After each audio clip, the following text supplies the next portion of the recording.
அற்புதமானவர்களே, மிக முக்கியமான ஒரு சமூகத்தினுடைய கேடை பற்றி இப்போ நம்ம பகிர்ந்துக்க போகிறோம். பொதுவாக மனித பிறவியே ஒரு பாவப்பட்ட தண்டனைன்னு சொல்லுவாங்க. ஏன்னா அந்த பிறவி அப்படி தான் இருக்குது. பிறவி பெருங்கடல், பிறவி பெருங்கடல் நீந்துவர் அப்படின்னு சொல்லி ஐயா சொல்லுவார்.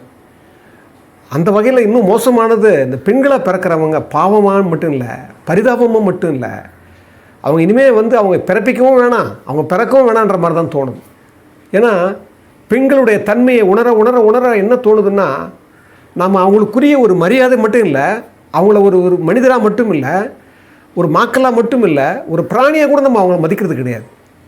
சமீபத்தில் சென்ற மாதத்தில் எனக்கு கிடைச்ச ஒரு தகவல்கள் நிறைய நான் செய்தி அதிகமாக நான் வாசிப்பேன், என்ன நடக்குது அப்படின்னு. பொதுவாகவே சொல்லுவார், பேரறிஞர் சொல்லுவார், நான் ஒவ்வொரு நாளும் செய்தித்தாளை மிக சுவாரஸ்யமாக படிக்கிறேன்.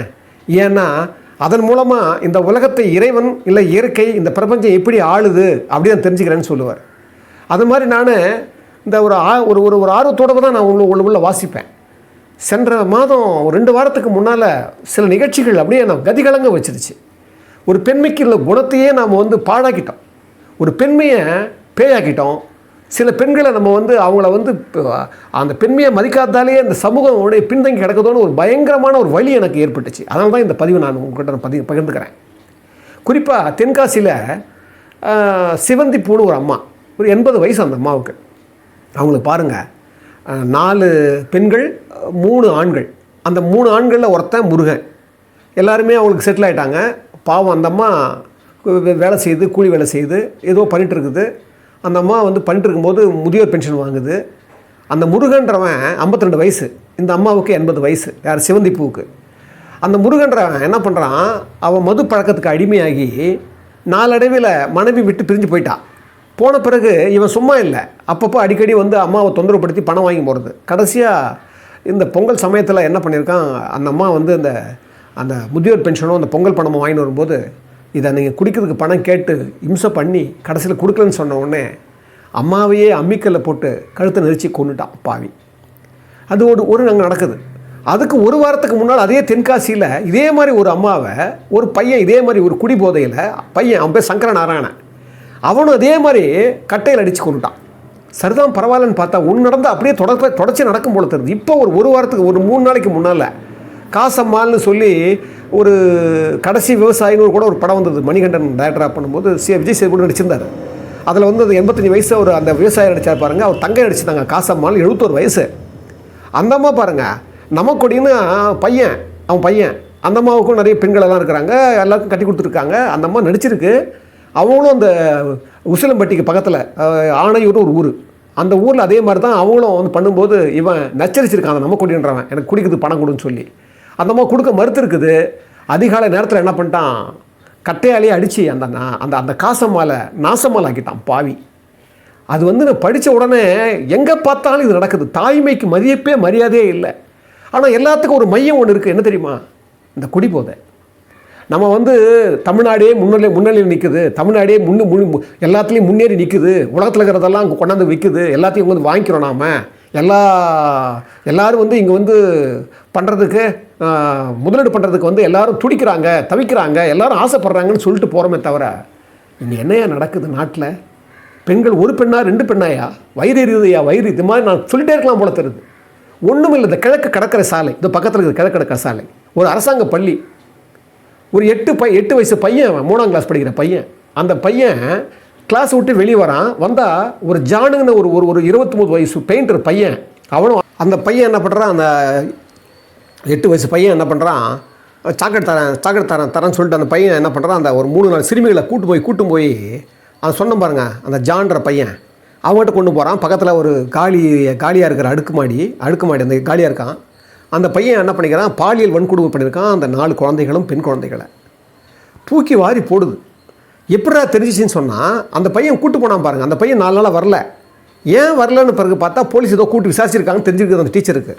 அதுக்கப்புறம் புகார் பண்ணி அருணாச்சலபுரம்னு நினைக்கிறேன், அடையாறில், அங்கே அதுக்கப்புறம் தான் அது வெளியே தெரிய வருது, இது நடந்துகிட்ருக்குது, இதை பாருங்கள். அப்படியே தூக்கி வாரி போடுதுங்க. இதை சொல்கிறது கூட, பதிவு பண்ணுறது கூட கடுமையாக இருக்குது. எனக்கு அவ்வளோ கோபம் வருது எனக்கு உள்ளுக்குள்ளே. என்ன நடக்குது நாட்டில்? நம்ம என்ன பண்ண போகிறோம்? ஏன் அதை கவனிக்க மாட்டேன்றோம்? நாம் பாருங்கள், தயவு செஞ்சு சொல்கிறேன், பெண்களே பெற்றவங்களெல்லாம் பெற்றோர்களே கூட விழிப்புணர்ச்சியாக இருக்கணும், வேறு வழி கிடையாது.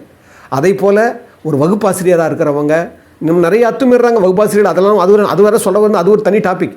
ஆனால் தயவு கூர்ந்து இதை பார்க்குறவங்க, நம்ம நாடு வந்து மிக மிக மோசமான பாதையில் போயிட்டுருக்குது. அரசாங்கமோ சமூகமோ இதை கவனிக்கவே மாட்டேங்குது. ஒரு இடத்துல ஒரு மோசமான ஒரு நிகழ்வு நடந்ததுன்னா ஒரு உளவியல் காரணம் என்ன அப்படின்னு முதல்ல பார்க்கணும். அந்த உளவியல் காரணத்தை நம்ம பார்க்குறதே கிடையாது. இன்றைக்கி இருக்கிற ஒரு மதுவை வந்து நம்ம என்ன பண்ணிட்டோம், வாழ்வியல் முறையை ஆக்கிட்டோம். அது என்ன பண்ணுது, அது மோசமான தீமைகளை உருவாக்கிட்டே இருக்குது. இதை அந்த வருமானத்தை நம்ம ஒழிக்க மாட்டேன்றோம். எப்படியா ஒழிச்சாங்க பீகாரில்? ஒரு நிதிஷ்குமார் வந்து பச்சோந்தி மாதிரி அவர் வந்து அரசியல் பச்சோந்தின்னு விமர்சிக்கப்படுறாரு.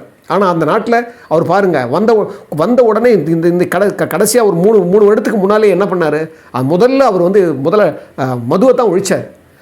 கள்ளச்சாரம் விற்கத்தான் செய்வாங்க, அது இருக்கும். அதுக்காக ஒரு அரசாங்கமே பண்ணும்போது வேறு வழி இல்லை. இதை கண்டிப்பாக உணரணும். பெண்கள் வந்து ரொம்ப படுபாதாளத்தில் அவங்க வாழ்க்கை முறை இருக்குது. இதை நம்ம யோசிக்கவும் மாட்டேங்கிறோம். இப்போ கூட பாருங்கள், பார்லிமெண்ட்டில் ஒரு 9 வயசுலேருந்து 14 வயசு வரைக்கும் ஒரு கருப்பை வாய் புற்றுநோய் வந்து அதிகமாக பரவுது, அவங்களுக்கு அதிகமாக பெண்கள் பாதிக்கப்படுறாங்கன்னு சொல்லி அது தடுப்பூசி போடணுன்ட்டு பார்லிமெண்ட்லேயே நீதி மசோதாவிலேயே அதை சொல்கிறாங்க. அதை போலவே கிட்டத்தட்ட 158 பெண்களுக்கு இரத்த சோகை, அவங்களுக்கு சரியான உணவு இல்லை, திடமான உணவு இல்லை. இதை நம்ம பார்க்குறதே இல்லை. அதை போலவே கிட்டத்தட்ட பேறு காலத்தில் ஒரு 1 லட்சம் பெண்கள் வந்து இந்தியாவில் மட்டுமே சாகிறாங்க. அது இன்னும் குறைக்க முடியல. நிறைய பிரச்சனைகள் நம்ம பெண்களுக்கு இருக்குது. இதை புரிஞ்சிக்கவே மாட்டேங்கிறோம்.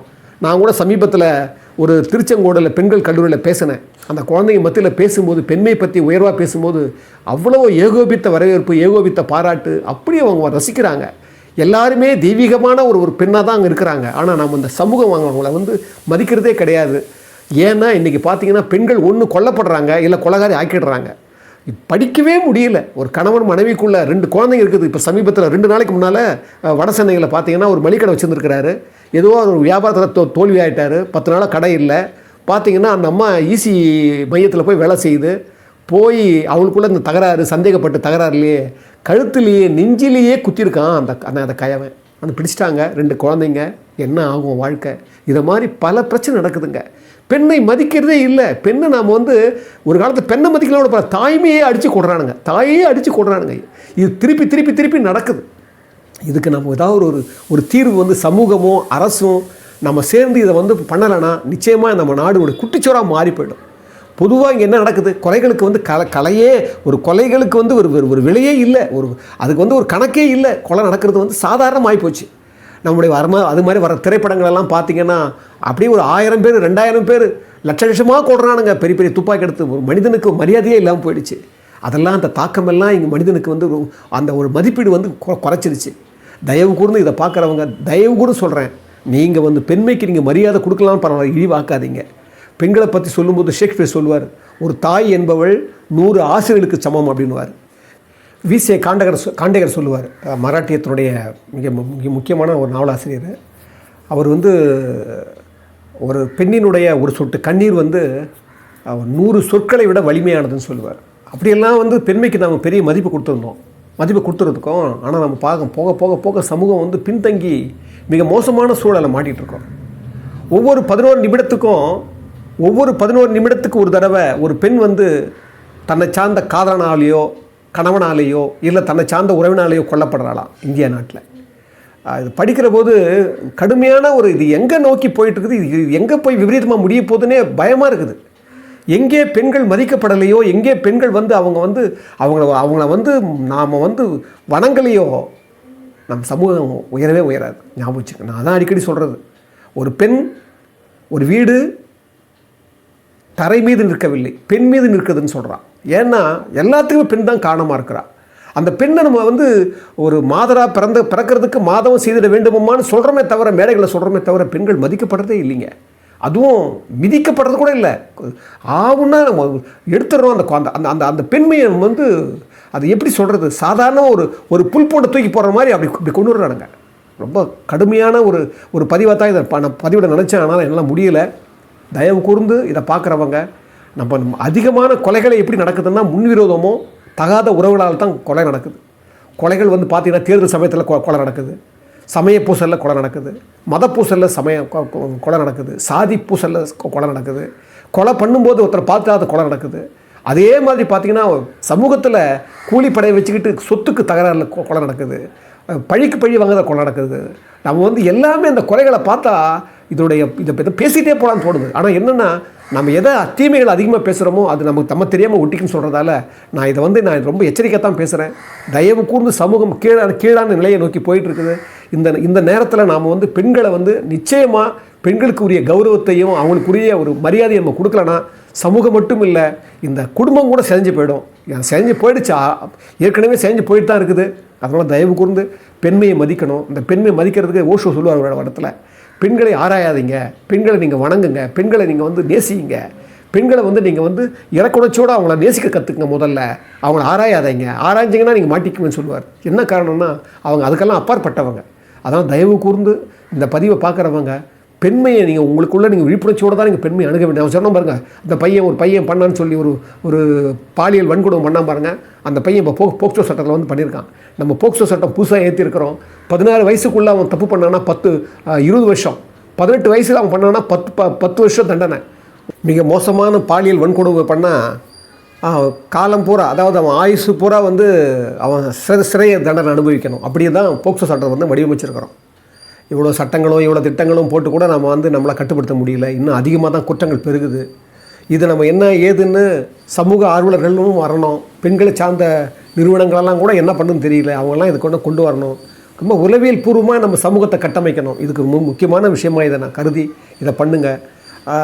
திருவள்ளுவர் தெய்வம் ரொம்ப அழகாக சொல்லுவார், காமத்தை பல சொல்லுவார், தாம் வீழ்வார் மென்தோல் துயிலின் இனிதுகொள் தாமரை கண்ணான் உலகுன்றார். ரொம்ப அற்புதமான குறள் அது. அவர் சொல்லுவார், அதாவது வைகுண்டம் சொல்கிறோமே, அந்த வைகுண்டத்தை விட இனிமையான எது தெரியுமா?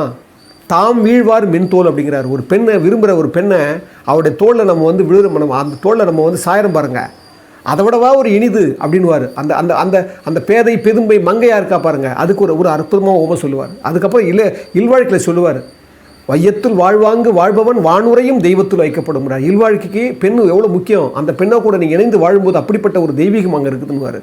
அதிலேயே முன்னால் சொல்லுவார், இயல்பினான் இல்வாழ்க்கை வாழ்பவன் என்பான் முயல்வாருள் எல்லாம் தலை அப்படிங்கிறார். இந்த உலகத்தில் முயற்சி செய்து வாழ்கிற எல்லா சாதுக்கள் வாழ்க்கையை விட, அந்த வாழ்க்கை இந்த வாழ்க்கையெல்லாம் விட, ஆன்மீக வாழ்க்கையெல்லாம் விட இயல்பினான் இல்வாழ்க்கை வாழ்பவன், ரொம்ப இயல்பான ஒரு முன்னோர்கள் சொன்ன அந்த மரபு ஒட்டிய இல்வாழ்க்கை வாராம் பாருங்கள், அவன் முயல்வாருள் எல்லாம் தலைங்கிறான். இதுக்கெல்லாம் ஆணி வேறாக இருக்கிறவ பெண்ணு.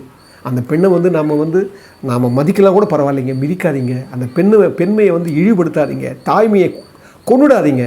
தயவு கூர்ந்து இந்த சமூகத்தினுடைய உலகத்துக்கிற எல்லா சமூகத்தை விட நம்ம தமிழ் சமூகம் வந்து கொஞ்சம் ஒட்டிக்கிட்டு இருக்கிறதுக்கு இந்த தாய்மையை இந்த பெண்ணையை மதிக்கிறதுல தான். அதை வீணாக்கிடாதீங்க. கண்ணாசி அவன் ரொம்ப வற்புறுத்தப்பட்டு ரொம்ப ஒரு வருத்தமாக சொல்லுவார். ஒரு இடத்துல ஒரு பாட்டு சொல்லுவார், பெண்ணாக பிறந்தவர்க்கு கண்ணுறக்கம் 2 முறை, பிறப்பில் ஒரு தூக்கம், இறப்பில் மறு தூக்கம், இப்போது விட்டு விட்டால் எப்போதும் தூக்கமில்லை, என்னறிய கண்மணியே கண்ணுறங்கு கண்ணுறங்கு, காலமீது காலமீது கண்ணுறங்கு மகளே, காலமிதை தவற விட்டாள் தூக்கமில்லை மகளே, தூக்கமில்லை மகளே. அற்புதமாக ஒரு ஒப்பாரி மாதிரி இருக்கும் அந்த பாட்டு. ஒரு பெண்மைக்கே ஒரு பெண் எவ்வளோ மோசமாக அவனுடைய பிறவி அமைதுன்னு சொல்லி அந்த பாட்டை பார்த்தா, அந்த பாட்டை நீங்கள் வந்து ஒரு முழுசாக நீங்கள் மறுபடியும் கேளுங்க. அந்த கேட்டாலாவது உங்கள் பெண்மை பற்றி புரியுமான்னு சொல்லி இந்த அற்புதமான இந்த அறச்சாலையில் இந்த பெண்மையை கொஞ்சம் உணருங்கன்னு சொல்லி ரொம்ப ஒரு வேதனையோடு தான் இதை நான் பதிவிடுறேன்.